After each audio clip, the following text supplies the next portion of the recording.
En el reino de Dios, si haces lo correcto por las razones equivocadas, Dios retira su favor.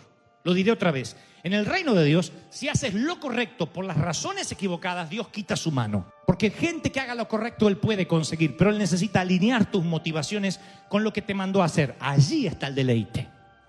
Ahí tú sirves a Dios con alegría. Primero tienes que identificar cuál es tu don. Insisto, ¿qué es lo que sopla la vela de tu barco? ¿Qué enciende tu motor? ¿Qué recarga tus baterías?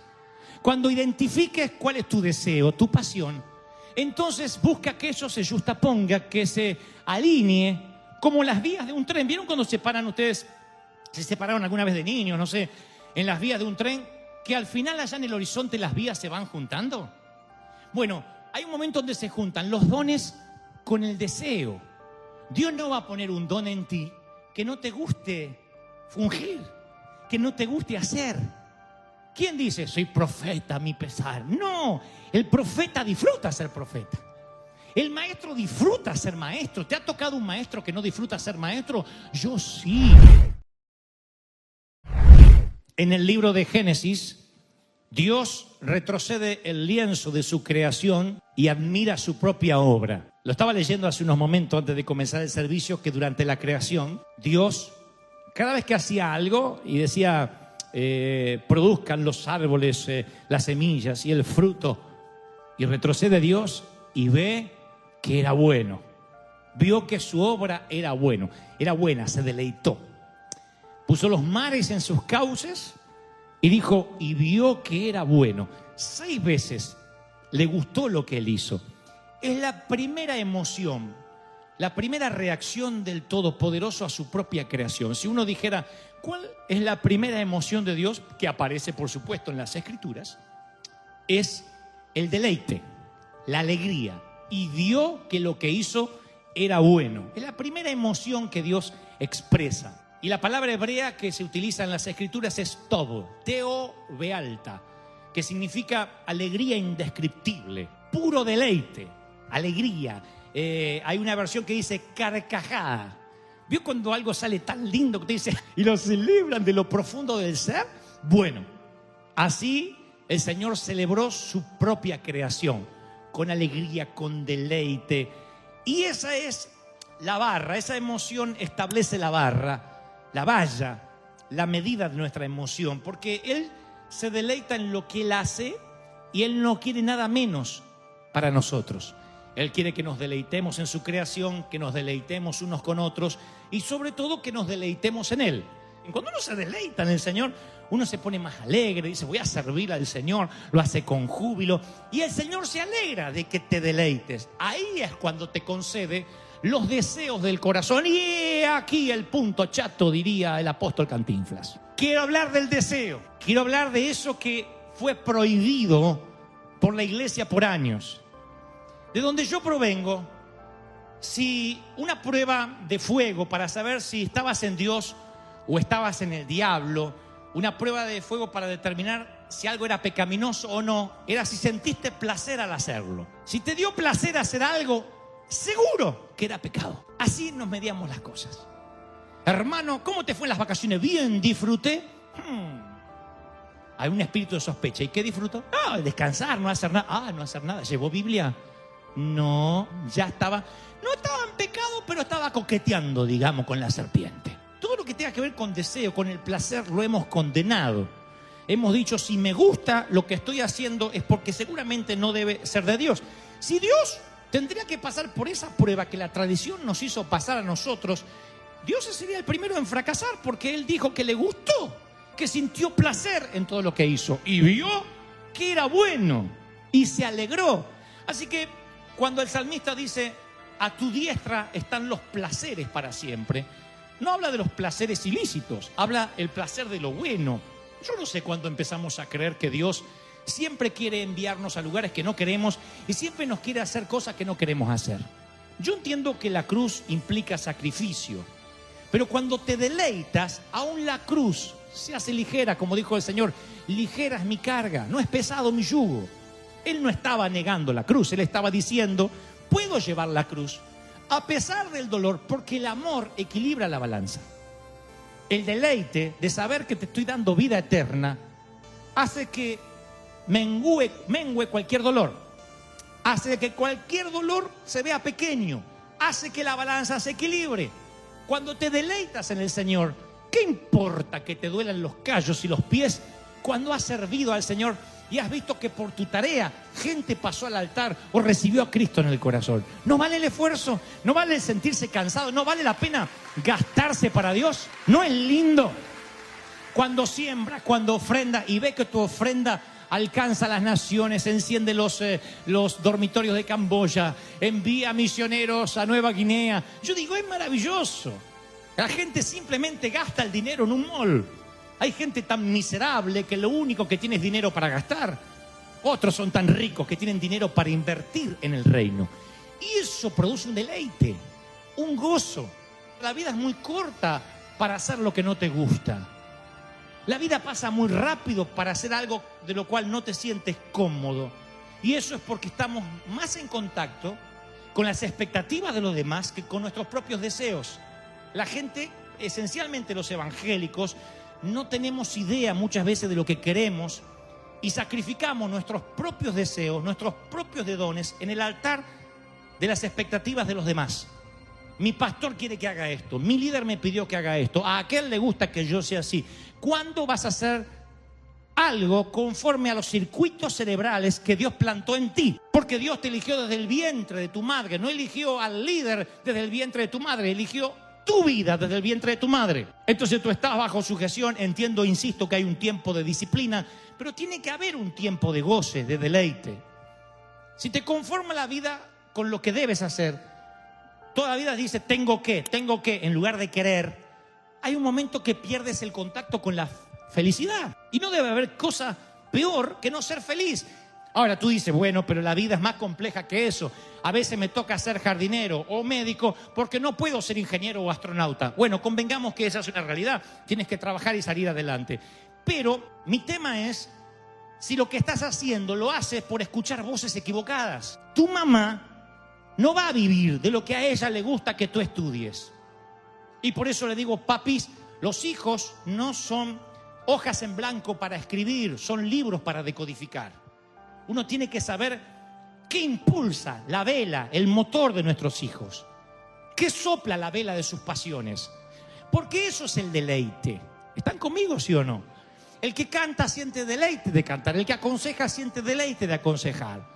El que sirve siente deleite de servir. Si no, de otro modo no tienes que servir. Entonces, yo digo siempre, si tu don es la profecía, profetiza conforme a tu fe. Si es servir, sirve. Si es la enseñanza, enseña. Si es alentar, anima. Si estás en dar, da generosamente. Si es liderar, hazlo con diligencia. Si es mostrar misericordia, hazlo con alegría. Pablo menciona 3 adjetivos. Él dice que nuestros dones deben ser usados generosamente, diligentemente y alegremente. 3 adjetivos. La palabra generosamente viene de la palabra griega aplotes, que significa algo que va más allá del deber, la milla extra. Generosamente es, no sirvas por la mitad. ¿Qué es lo menos que puedo hacer sin que se den cuenta? ¿Qué es lo menos que puedo hacer en este empleo para que me paguen lo mismo? No, da generosamente la milla extra. Hemos hablado de esto en otros servicios. La palabra alegremente viene de la palabra griega hilarotes, que significa silbar mientras trabaja. ¿Has visto a alguien silbando mientras trabaja? ¡Es maravilloso! Un jardinero que anda con esos marcianos chupa tierra, ni él se escucha el condenado. Pero hay otros con una cara. No importa si cuelgas un diploma en la pared o recoges la basura de alguien más. Si silbas, significa de que estás alegre. Estás alegre de que tienes pulmones, de que te levantaste esta mañana y que Dios te da la providencia divina de que, por ejemplo, no te tienen que empujar en una silla para que puedas avanzar. Ya eso es un avance. Y Pablo dice, hazlo con alegría. Y luego usa la palabra diligentemente, de la palabra griega spoude. Es el ojo de la excelencia, es mostrar cuidado al detalle, indica una mejora continua. Diligencia significa deleitarse en lo que haces. Martín Lutero dijo una vez, el zapatero cristiano no tiene que ponerle cruces a sus zapatos. El zapatero cristiano tiene que hacer buenos zapatos, porque a Dios le interesa la buena artesanía y la excelencia. Si haces lo que Dios te mandó a hacer con excelencia, Dios te va a honrar. Yo creo que no había mesas con patas torcidas ni cajones mal ajustados que hayan salido de la carpintería de Nazaret. Dios no hacía un mal trabajo de carpintero. Imaginen, es un pueblo chico. Todo lo que pasa allí en Jerusalén, todo se sabe. Si eres un mal carpintero, si haces mal trabajo, o te mudas a otra ciudad, o te vas muy lejos, pero no digas que eres el Mesías. Porque te van a decir, me debe la mesa que me prometió. Vino a casa a ajustarme un cuadro, me lo dejó torcido. Jamás verán a Jesús diciendo, oíste que fui un pésimo handyman. Mas yo digo, yo soy el Salvador. No es que te echaron por burro o por inútil y entonces te dedicas a servir al Señor. Dios dice, todo lo que hagas, hazlo con diligencia y con gozo. ¿Cuántos van a probar mañana lunes ir con gozo a hacer lo que tienen que hacer? ¿Cuántos me lo prometen? Pruébalo, funciona. Si te levantas cada mañana diciendo, hoy voy a aprender algo nuevo, independientemente de que curses una universidad o no, o de la edad que tengas, no creerás cómo llegarás a diciembre. Tienes que decir, tengo que aprender algo nuevo. Busca algo que te interese, algo que encienda tus pasiones. Dios va a honrar eso y te va a regalar deleite, te va a regalar gozo del Señor. Hay una película, una de las geniales películas, no es de las más comerciales ni conocidas, reflejan la vida de Jesús según el Evangelio de San Lucas. El actor pertenece al ministerio de Oral Roberts pertenecía al ministerio de Oral Roberts, y este actor fue el que consiguió los fondos para grabar la película y dijo, haré una película del Jesús tal cual yo creo que era. Y cuando Oral Roberts fue al estreno, dicen los que estaban allí presentes que en esta escena que les voy a contar ahora, literalmente él saltó de la silla, dijo, sí, yo sabía que era así, y aplaudió de pie, interrumpiendo la función. El corazón de Roberts, de este tremendo evangelista, se conmovió al ver lo que su discípulo, que ahora era el actor del film, reflejó en esa película. Es la parte donde Jesús aparece como un fantasma ante la barca de los discípulos y Pedro, bravucón, corazón de hispano, dice, si eres tú, manda que yo vaya hacia ti. Jesús le dice, baja. Jesús nunca despega la sonrisa de su rostro, dice, baja, vamos, Peter. Y Pedro baja y empieza a caminar sobre las aguas. Y como dice la Escritura, viendo los vientos, se hunde. Y Jesús empieza a hacer y el otro, no es gracioso, no es gracioso. Lo agarra de la barba así, hombre de poca fe. Le hace una cosa así, vení que te vamos. Le hace, este se está hundiendo y le hace, hombre de poca. Me vuelvo a reír porque no canta. Y lo levanta. Y el otro queda todo chamucado y Jesús se ríe y lo abraza.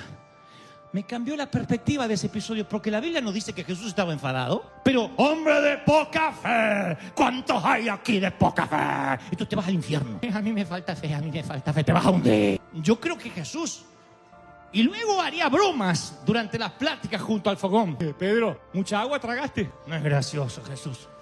No es gracioso. De hecho, no es gracioso. Vamos, Pedro. Ese Jesús está reflejado en una de las mejores películas que reflejan la locura, la alegría. Y creo que cuando ignoras esas emociones, cuando las reprimes, cuando las suprimes, te pierdes la voz de Dios. ¿No es acaso lo que siente Nehemías? Que cuando le cuenta a alguien que los muros de su ciudad se han caído, dice, y lloré, me conmoví. No dice, y lloró en el espíritu, lloró. Cuando te indignan las cosas que le indignan a Dios, cuando lloras por lo que Jesús lloraría o te ríes por lo que Jesús reiría, entonces tus emociones están alineadas con el corazón de Dios. Ven y deleítate en el Señor. ¿Y qué hará Él? Y Él concederá los deseos o las peticiones de tu corazón. La pregunta es, ¿para qué lo estás haciendo? Y no es una pregunta que te haces una vez en las aguas del bautismo y ya, insisto, es una batalla diaria. La línea es tan fina que en cualquier momento tú la cruzas. Y cuando la cruzas, un día estarás quedándote con la gloria y en el reino de los cielos, apenas cruces esa línea, Dios retira su favor. En el reino de Dios, si haces lo correcto por las razones equivocadas, Dios retira su favor. Lo diré otra vez.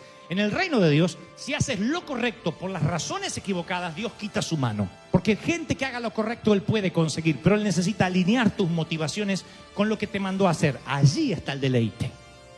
Ahí tú sirves a Dios con alegría. Primero tienes que identificar cuál es tu don. Insisto, ¿qué es lo que sopla la vela de tu barco? ¿Qué enciende tu motor? ¿Qué recarga tus baterías? Cuando identifiques cuál es tu deseo, tu pasión, entonces busca que eso se justaponga, que se alinee como las vías de un tren. ¿Vieron cuando se paran ustedes? Se separaron alguna vez de niños, no sé, en las vías de un tren. que al final allá en el horizonte las vías se van juntando? Bueno, hay un momento donde se juntan los dones con el deseo. Dios no va a poner un don en ti que no te guste fungir, que no te guste hacer. ¿Quién dice, soy profeta a mi pesar? No, el profeta disfruta ser profeta. El maestro disfruta ser maestro. ¿Te ha tocado un maestro que no disfruta ser maestro? Yo sí. En la secundaria, uno que venía a ganarse el salario, se le veía en la cara. Me fascinaba porque te dejaba copiar en el examen, le importaba 3 cuernos. Bueno, hagan el examen de matemática, ahí está. Y yo no aprendí bien matemática por culpa del profesor, que no amaba las matemáticas. Sonó flojera, ¿no? Pero no. En cambio, me fascina el lenguaje por el profesor.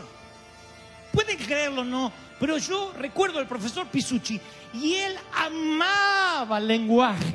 Voy a hablarle de los libros de Julio Verne, profeta contemporáneo que escribió 20.000 leguas de viaje submarino, o La vuelta al mundo en 80 días, o El hombre y la luna, y nos llevaba y nos adentraba en las páginas con un placer, con un gusto casi morboso. Él hacía así, y Cervantes dijo, y tú decías, yo quiero leer. Yo quiero ser como este hombre. Cuando ves un predicador que disfruta lo que está haciendo, la pasión se te imanta. Es una radiación divina. Por eso digo siempre, rodéate de gente más espiritual que tú. Cuanto más carnal te sienta, busca gente espiritual, no busca gente carnal. Busca gente que te rodee, que te cambie la atmósfera. Eso es maravilloso. Aquel que siempre te levanta, como el alfarero siempre está con sus manos para arriba. ¡Qué lindo que estás! ¿Cómo estás? ¡Qué gusto verte! Esto no significa que ese no tenga problemas. Significa de que entendió que servir a Dios es deleite. Condición sí o sí para servir en River Church. Si sirves en River, tienes que ser alegre. Alegre. Alguien tiene que decir, esa es mi iglesia. Esa es mi iglesia. ¡Aleluya! Una de las preguntas más fascinantes de los evangelios es cuando Jesús decía, ¿qué quieres que haga por ti? Casi era una pregunta retórica, porque se la hace, por ejemplo, a un ciego. El ciego no va a decir recuperar el oído. ¿Qué quieres que haga por ti? Él quiere su vista, por supuesto. Pero ¿para qué Jesús haría la pregunta? Y la respuesta es simple. Dios siempre quiere saber cuáles son los deseos de tu corazón. Si Jesús pidiera a la persona promedio que asiste a la iglesia, ¿qué quieres que hoy haga por ti? 9 de cada 10 hoy, acá en este servicio no sabrían qué pedirle al Señor. No voy a tratar de avergonzarlos, pero muchas veces estando en otro país hice la prueba y me acerqué a alguien y le dije, ¿qué quieres que haga Dios por ti? Que me bendiga. Ya sé, ya estás bendecido, pero ¿qué quieres que haga? Tendría que pensar. O sea, o tiene todo o no tiene la menor idea en qué quiere que Dios lo bendiga. Si Dios volviera a preguntar, ¿qué quieres que yo haga por ti? Mucha gente hoy no sabría qué responder. A pesar de ser ciegos, a pesar de ser sordos, a pesar de ser mudos, a pesar de estar paralíticos, no sabrían qué pedirle al Señor. No saben cuáles son los deseos del corazón. Por eso no viven en deleite. Por eso nada los alegra. Porque no tienen una esperanza. ¿Cuál es el deseo de tu corazón? ¿Qué es lo que más quieres? ¿Qué es lo más amas hoy?